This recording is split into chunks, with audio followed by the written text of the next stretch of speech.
Everyone, study with Monika में आपका स्वागत है। इस वीडियो में हम देखने वाले हैं 9th क्लास का हिस्ट्री का जो हमारा सेकंड चैप्टर है उसका क्वेश्चन नंबर 5।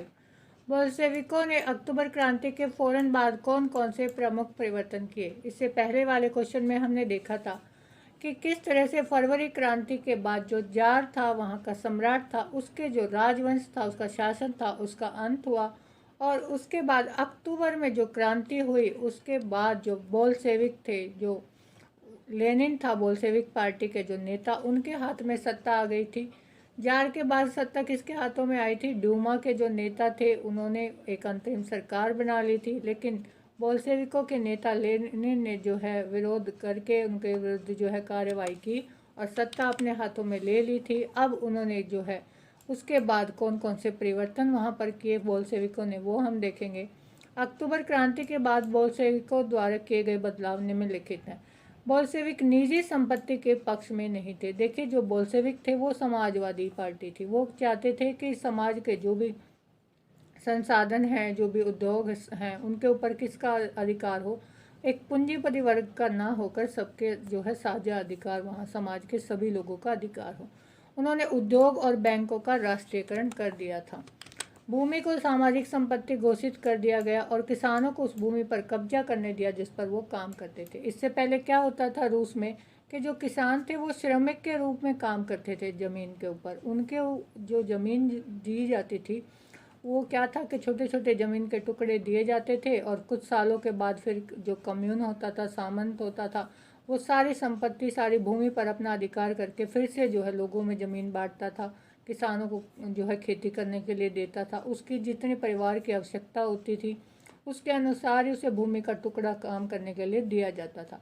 लेकिन बोल्शेविक पार्टी के आने के बाद वो क्या किया कि जो भूमि थी उसके ऊपर जो किसान जहाँ पर काम कर रहे थे, खेती का जो भी हिस्सा उनके पास था वो उनके अधिकार में आ गया था किसानों के। शहर में बड़े घरों के परिवारों की आवश्यकता के अनुसार हिस्से कर दिए गए थे। क्यों?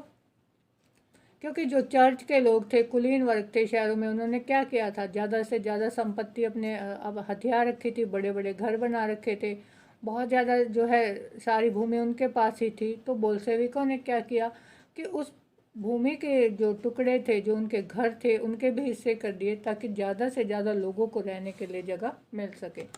पुराने अभिजात वर्ग की पदवियों के प्रयोग पर रोक लगा दी गई। अब जो कुलीन वर्ग था, जो अमीर थे, जो पदवियों का प्रयोग करते थे, उसके ऊपर भी बोल्शेविकों ने रोक लगा दी।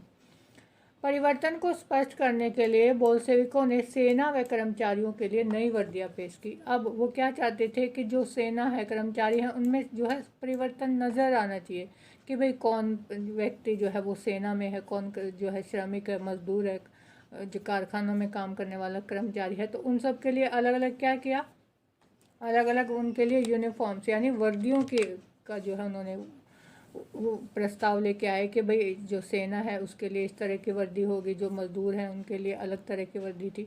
तो इस तरह के परिवर्तन उन्होंने किए। बोल्शेविक पार्टी का भी नाम बदल दिया। बोल्शेविक पार्टी का नाम बदल कर क्या रख दिया? रूसी कम्युनिस्ट पार्टी। कम्युनिस्ट का मतलब क्या होता है? कम्युनिस्ट यानी समाजवादी, जो पूंजीपति वर्ग के खिलाफ होते हैं। तो बोल्शेविक पार्टी का नाम बदलकर रूसी कम्युनिस्ट पार्टी उन्होंने रख दिया। नवंबर में संविधान सभा के चुनाव में, लेकिन जो बोल्शेविक थे, अब जो चुनाव हुए नवंबर में संविधान सभा के, उसमें जो बोल्शेविक पार्टी थी उसकी हार हो गई। तो इस तरह से जो बोल्शेविक पार्टी जो है वो अक्टूबर क्रांति के बाद सत्ता में आई थी। उन्होंने जो है समाज में वहाँ के रूस के कुछ परिवर्तन किए, कुछ बदलाव किए। ये था हमारा क्वेश्चन नंबर 5।